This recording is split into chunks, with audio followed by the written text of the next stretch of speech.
Bismillahirrahmanirrahim. Halo, selamat malam semuanya. Malam ini di sebelah saya sudah ada seorang tokoh yang akan kita ngobrol bersama-sama. Beliau ini adalah dulu pernah kami satu pondok di Semarang, kemudian sekarang beliau kuliah di Universitas Mataram. Nah, sengaja kami bertemu malam ini. Saya akan menggali bagaimana kisah atau journey perjalanan beliau di Universitas Mataram itu, apa saja kegiatan beliau dan latar belakang beliau dalam kegiatan di perkuliahan.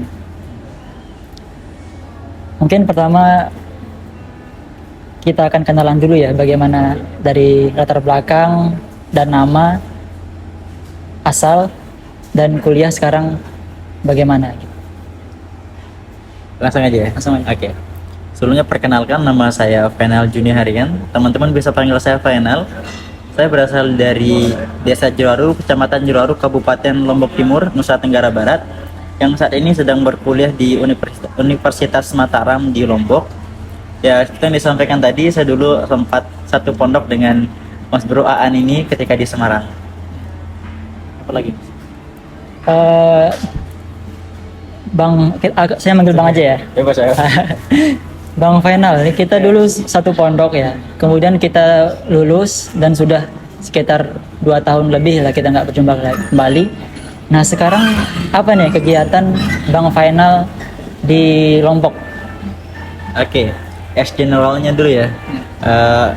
Sebagai salah satu kegiatan utama memang di kampus, karena udah sekarang jadi mahasiswa di semester 4 di program studi pendidikan sosiologi, Fakultas Keguruan dan Ilmu Pendidikan.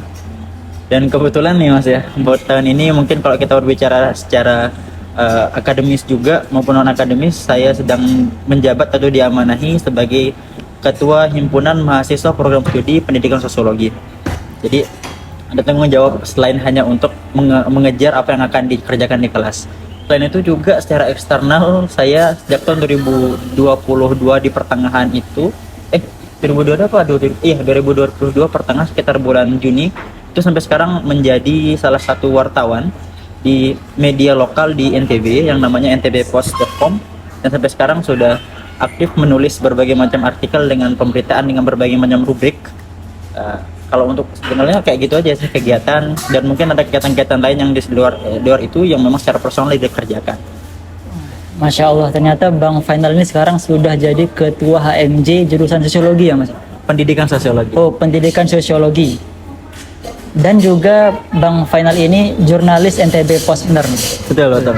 Nah ini teman-teman pas banget ya, karena memang topik kita ngobrol malam ini yaitu menggali tentang tokoh, bagaimana seseorang itu memimpin suatu komunitas ya.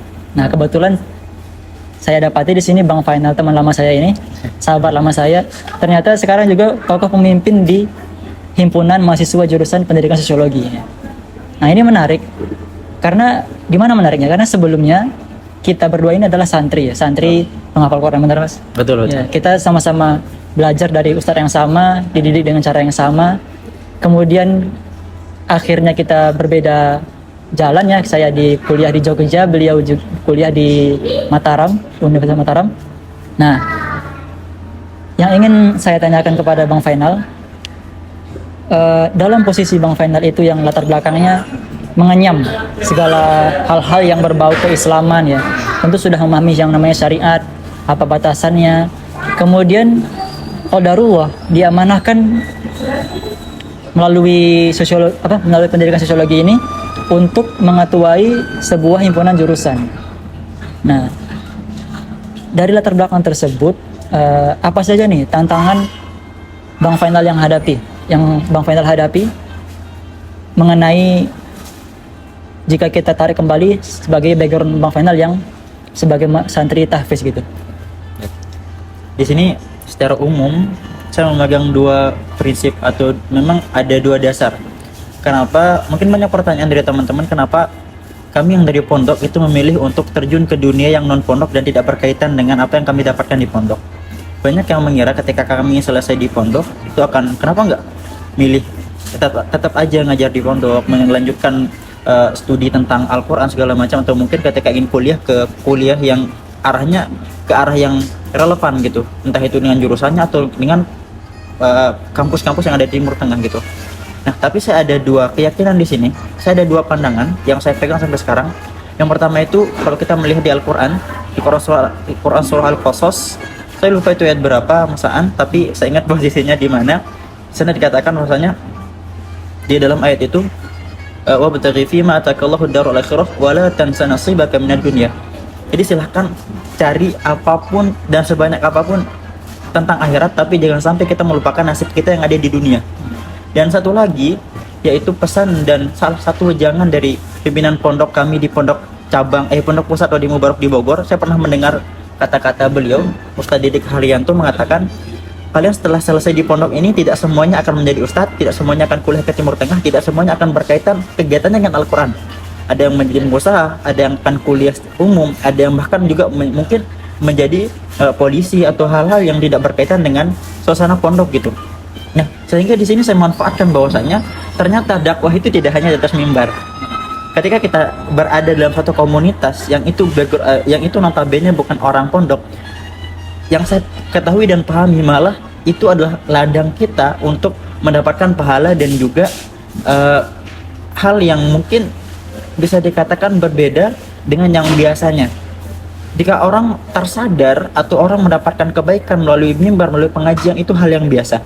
Tapi bagaimana ketika kita menjadi seseorang yang berada di tengah komunitas, kemudian kita memberikan dampak yang baik bagi anggota komunitas tersebut, atau mungkin sekarang dalam posisi saya sebagai seorang ketua, ketika saya ada suatu kegiatan kemudian mengarahkan teman-teman yang sebelumnya mungkin kurang untuk mau sholat, kurang untuk mau mengaji, kemudian saya buatkan program seperti itu, tentunya itu akan menjadi suatu hal yang berbeda. Nah, sehingga berbagai macam cara untuk berdakwah itu dapat kita lakukan, termasuk di bangku perkuliahan ini. Jadi itu yang saya ingat. Jadi apa yang saya lakukan ini, saya rasa setelah saya pikirkan matang-matang, ini adalah jalan yang tepat. Saya mengambil jurusan yang memang juga itu ada ilmu sosiologi yang langsung berkaitan dengan masyarakat. Bagaimana kita dapat berdampak pada masyarakat dengan cara yang bukan hanya dengan cara yang pada umumnya gitu. Insyaallah teman-teman, berarti Bang Final ini melihat tantangan itu sebagai ladang dakwah ya. Betul. Berdasarkan tadi surah Al-Qasas, wabtaghi fima atakallahu darul akhirah wala tansa nasibaka minad dunya ya. Jangan lupakan bagian kamu di dunia itu. Nah, di sana ternyata di sana tuh mindset Bang Final melihat tantangan bahwasanya walaupun secara background kita santri, kita lihat saja tantangan dakwah itu ya tidak harus melalui pengajian atau mimbar ya. Kita bisa berdakwah dari mana saja. Nah, alhamdulillah sangat menginspirasi ya. Kemudian ada lagi nih bagian yang bikin saya penasaran Bang Final. Kalau boleh saya tanya lagi. Mungkin ini yang terakhir ya. Tentu saja ya di namanya universitas itu beragam sekali ya. Dari bukan hanya dari sifat ya, tapi juga pemikiran ya. Mungkin ada yang pemikirannya A, B, C, D, E, F, G gitu. Nah, barangkali Bang Final menemui sebagai seorang pemimpin, entah itu anggota Bang Final atau di luar anggota, intinya ketika Bang Final menghadapi sebuah kenyataan, terutama Bang Final juga tadi seorang jurnalis ya, ketika menghadapi hal-hal yang sangat bertentangan, selain Bang Final melihat itu sebagai sebuah tantangan dalam berdakwah, nah pada sikap tertentu bagaimana solusi atau rumus hidup Bang Final gitu, solusinya yang universal gitu. Maksudnya ketika suatu ini, oh ini masih bisa saya toleransi, saya akan lanjutkan.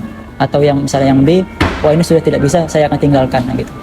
Bagaimana solusi Bang Final menghadapi masalah serumit itu gitu? Bagi saya pribadi, ada prioritas-prioritas yang itu merupakan skala wajib yang kita kerjakan. Dalam kepemimpinan, kita mengemban yang namanya tugas, tanggung jawab, tugas pokok dan fungsi. Jadi selama kita masih mengerjakan hal-hal yang berkaitan dengan hal tersebut, dan kita berada pada tanggung jawab tersebut melihat kemaslahatan, itu yang paling penting.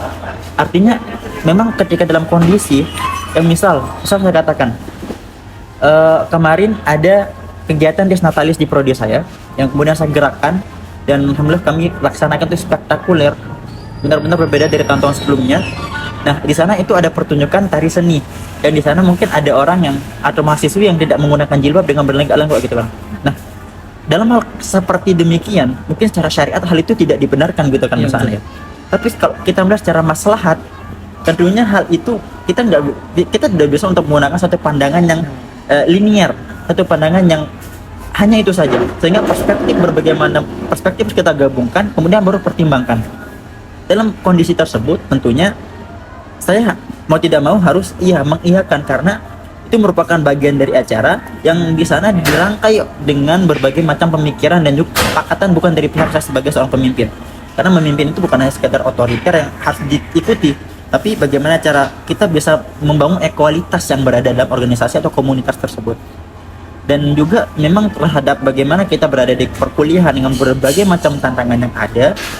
Prinsip saya hanya satu, selama hal itu tidak sampai melanggar dan akan meleburkan akidah dan juga keimanan kita akan merosot secara jauh dengan apa yang kita lakukan sendiri, saya rasa itu masih fine-fine saja. Karena memang kita tidak bisa memungkiri di dunia perkuliahan yang dimana kita berada di kampus umum, itu menjadi hal yang sangat wajar untuk kita temukan.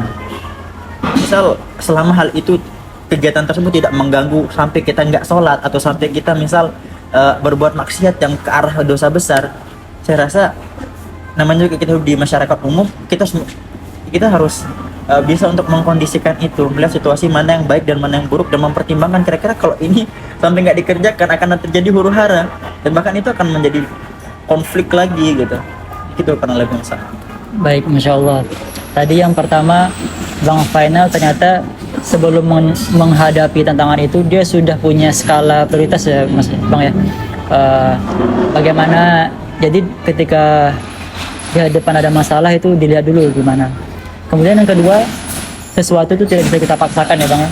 Betul. Nah, yang mana kadang kalau kita paksakan muncul mudarat yang lebih besar gitu. Jadi kita harus bisa menyeimbangkan antara mudarat dan manfaatnya. Masya Allah, demikian. Itu ya teman-teman, sangat banyak sekali yang bisa kita ambil dari kisah Bang Final Juniharan ini, sang ketua jurusan HMJ Pendidikan Sosiologi dan jurnalis NTB Pos. Teman-teman bisa follow Instagramnya. Panel harian 21. Oke. Jangan lupa linknya ada di deskripsi YouTube. Syukron. Assalamualaikum warahmatullahi wabarakatuh.